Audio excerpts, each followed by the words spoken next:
teman-teman, pada podcast kali ini kita akan membahas teks berita. Tentu kalian pernah membaca, mendengar, atau menonton berita bukan? Namun berita yang umum banget kita tonton atau baca itu nggak semuanya bisa kita serap mentah-mentah informasinya. Karena ada namanya berita hoax. Jadi penting banget nih buat kamu tahu apa itu berita. Dan isi dalam berita itu ada apa aja. Sampai akhirnya kamu bisa tahu nih berita yang baik itu kayak gimana supaya kamu juga bisa lebih selektif dalam mempercayai informasinya. Kali ini kita akan membahas teks berita bersama seorang teman yang menekuni dalam bidang menulis teks berita. Selamat datang Tasya Amrul Putri. Hai Kak Tasya, apa kabar? Alhamdulillah baik Kak. Kalau Kak Dea sendiri bagaimana nih? Alhamdulillah baik juga. Nah, jadi teman-teman, Kak Tasya ini salah satu teman saya di kampus. Kita sama-sama prodi Bahasa dan Sastra Indonesia. Yang saat ini dia sedang bekerja di salah satu media jurnalistik. Nah, biar lebih enak, bagaimana kalau kita sedikit perkenalan nih dengan Kak Tasya? Halo semua, perkenalkan nama kakak Tasya, lahir di Jambi tahun 2000. Aktivitas sekarang itu bekerja sebagai copywriter di salah satu digital agensi dan bekerja sebagai content writer di salah satu portal media online namanya terkini.id. Wah, sekarang kita sudah kenal nih sama Kak Tasya. Nah, sekarang saatnya kita membahas teks berita. Nah, Kak Tasya, sebelum kita mempelajari unsur-unsur teks berita, tentunya kita harus mengetahui dulu bukan apa itu berita? Jadi berita itu apa sih Kak? Menurut Kamus Besar Bahasa Indonesia atau KBBI, berita adalah cerita atau keterangan mengenai kejadian atau peristiwa yang hangat. Kabar, laporan, pemberitahuan, pengumuman. Berita bersinonim dengan kata kabar, laporan atau pemberitahuan. Dari pengertian tersebut, teks berita adalah suatu teks yang menyampaikan kabar atau informasi kepada masyarakat tentang suatu peristiwa atau kejadian faktual dan aktual yang diinformasikan secara tulis. Oh, lalu peristiwa atau kejadian faktual dan aktual itu maksudnya apa ya, Kak? Faktual berarti kejadian tersebut berdasarkan kenyataan, sedangkan aktual artinya peristiwa tersebut baru saja terjadi. Contohnya bagaimana ya, Kak? Nih, kakak kasih contoh kejadian faktual dan aktual dalam teks berita. Pada kalimat pertama, kamu bisa lihat kalau informasi tersebut aktual ya. Artinya, memang informasi tersebut terjadi sesaat sebelum berita tersebut ditulis. Hal ini dikuatkan sama informasi keterangan waktu peristiwanya. Selanjutnya, bagian faktualnya dibuktikan lewat kalimat ketiga yang menunjukkan adanya pejabat terkait yang menyampaikan informasi yang ada di lapangan. Jadi gitu Kak Dea. Nah, setelah kita bahas pengertian berita, sekarang kita lanjut belajar unsur-unsur teks berita ya. Oke Kak, simak secara seksama ya teman-teman. Teks berita memiliki 6 unsur penting di dalam memaparkan peristiwa yang terdapat di dalamnya.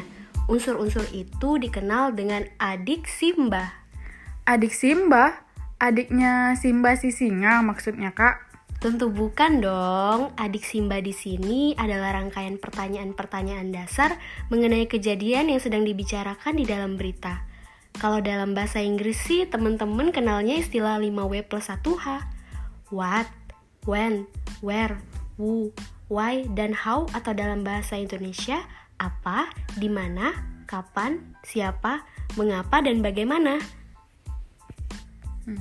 Nah, agar teman-teman dapat lebih memahami mengenai unsur pembentuk teks berita, kakak akan jelaskan satu persatu. Pertama, apa? Peristiwa yang sedang dibahas. Unsur ini biasanya mengenai suatu peristiwa yang sedang hangat-hangatnya diperbincangkan di tengah masyarakat. Kedua, di mana? Unsur ini adalah tempat di mana peristiwa atau kejadian itu terjadi. Berita harus memuat informasi mengenai lokasi kejadian sehingga berita menjadi jelas dan mudah dipahami oleh masyarakat. Ketiga, kapan? Unsur ini mengenai waktu terjadinya peristiwa yang sedang dibahas di dalam teks berita. Waktu kejadian ini penting dijelaskan dalam berita sehingga mudah dimengerti masyarakat. Keempat, siapa? Unsur ini meliputi subjek yang bersangkutan di dalam berita, yakni siapa saja yang terlibat di dalamnya. Orang-orang yang terlibat harus dijelaskan sehingga tidak membingungkan atau menimbulkan kesalahpahaman. Kelima, mengapa? Unsur ini menjelaskan mengapa peristiwa tersebut bisa terjadi.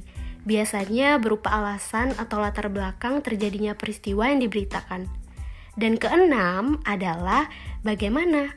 Unsur ini memuat bagaimana peristiwa tersebut dapat terjadi.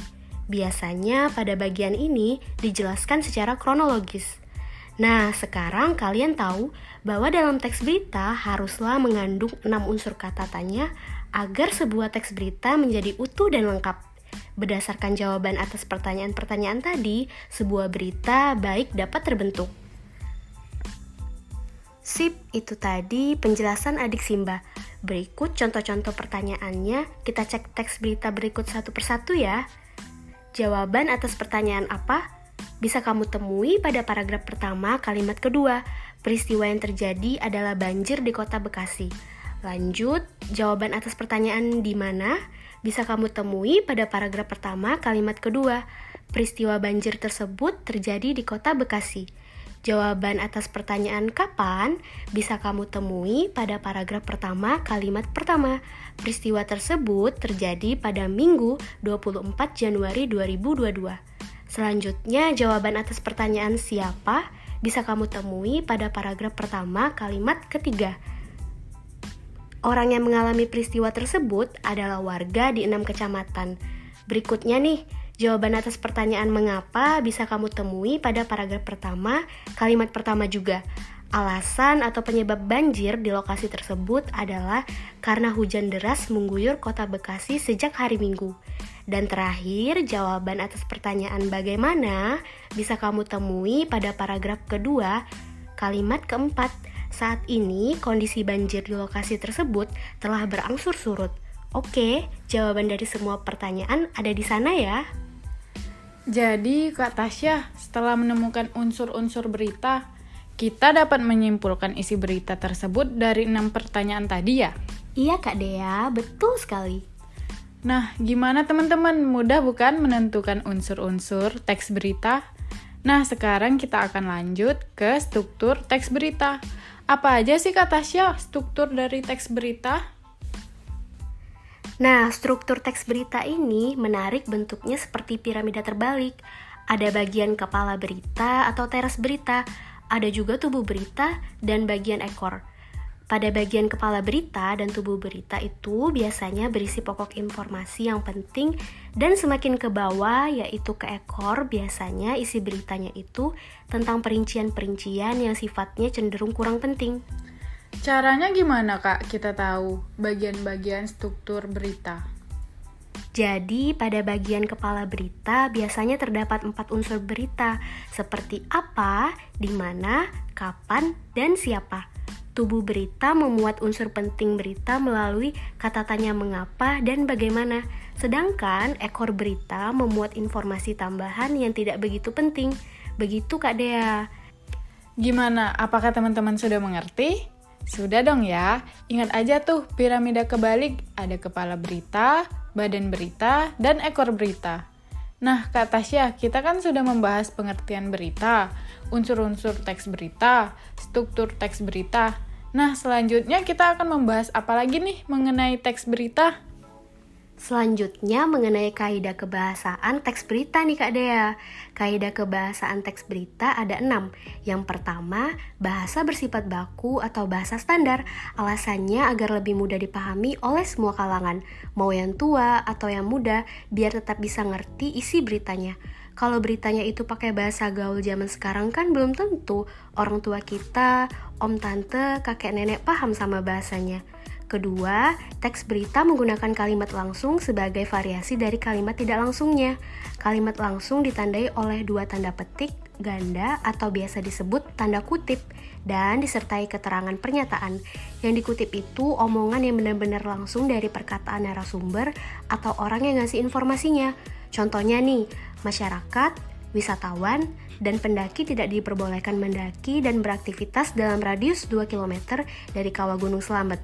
Paparnya, Ketiga, penggunaan konjungsi bahwa yang berfungsi sebagai penerang kata yang diikutinya.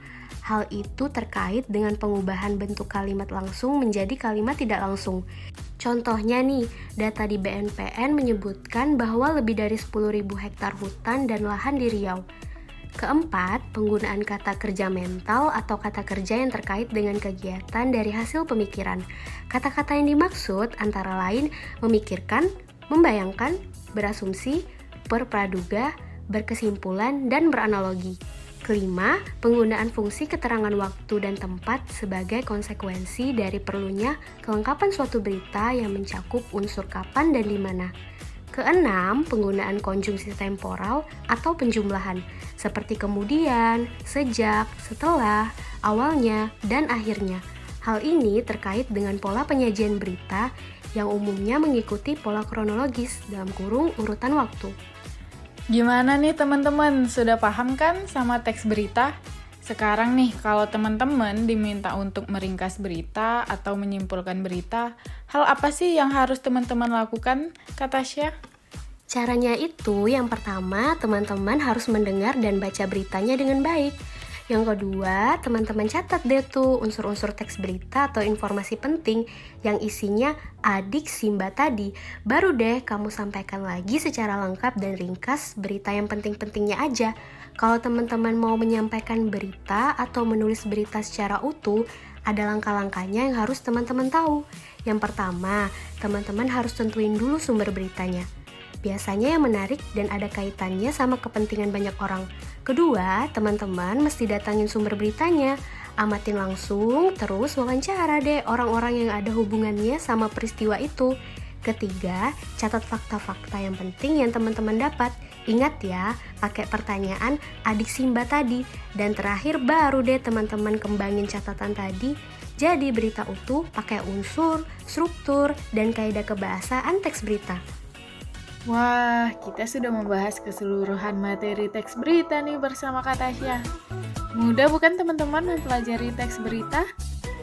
Terima kasih banyak Kak Tasya sudah mau berbagi ilmu dan mudah untuk kita pahami. Iya, sama-sama Kak Dea. Seneng banget nih, semoga informasinya dapat bermanfaat ya untuk teman-teman semua. Setelah kita mendengar dan menyimak materi yang telah disampaikan Kak Tasya tadi, teman-teman sudah bisa belum menentukan unsur-unsur teks berita? Tentu sudah bisa ya, mudah kok. Nah, selanjutnya kakak ada tugas nih buat teman-teman sekalian. Simak video berita berikut secara seksama ya. Tentukan unsur-unsur berita tersebut, kemudian buatlah sebuah teks berita dari video tersebut. Selamat mengerjakan! Ya, hujan deras yang mengguyur Jabodetabek sejak semalam membuat perumahan Puri Kartika Baru, Kecamatan Ciledug, Kota Tangerang terendam banjir.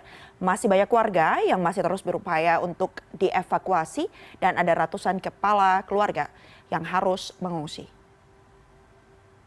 Sebanyak 6 RT terendam banjir di perumahan Puri Kartika Baru, Kecamatan Ciledug, Kota Tangerang.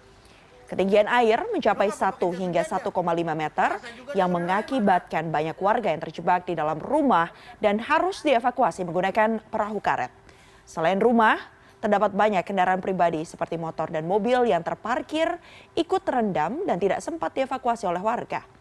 Terdapat beberapa titik daerah yang masih terus mengalami banjir di Kota Tangerang, salah satunya juga berada di Kelurahan Tajur, Kecamatan Ciledug, yang diakibatkan oleh jebolnya tanggul yang membatasi Sungai Anak Kali Angke dan perumahan yang mengakibatkan 426 kakak dan 1.500 jiwa mengalami dampak dari banjir ini.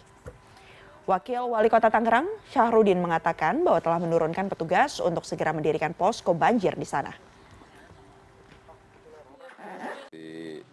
Di sini Puri Kartika, kemudian di Pinanggria, Ciledug Indah dan Gondong Petir. Kemudian juga ada di wilayah baratnya yaitu Kalisapi. Ya di antaranya karena pertama ada ya air yang meluap ya melebihi tanggul yang ada, kemudian juga ada di Pinanggria itu ada tanggul yang jebol ya, sehingga kita juga sudah ambil langkah-langkah untuk dipasang kisdam ya. Ya, insya Allah mudah-mudahan kalau kita lihat sih sekarang sudah mulai surut ya.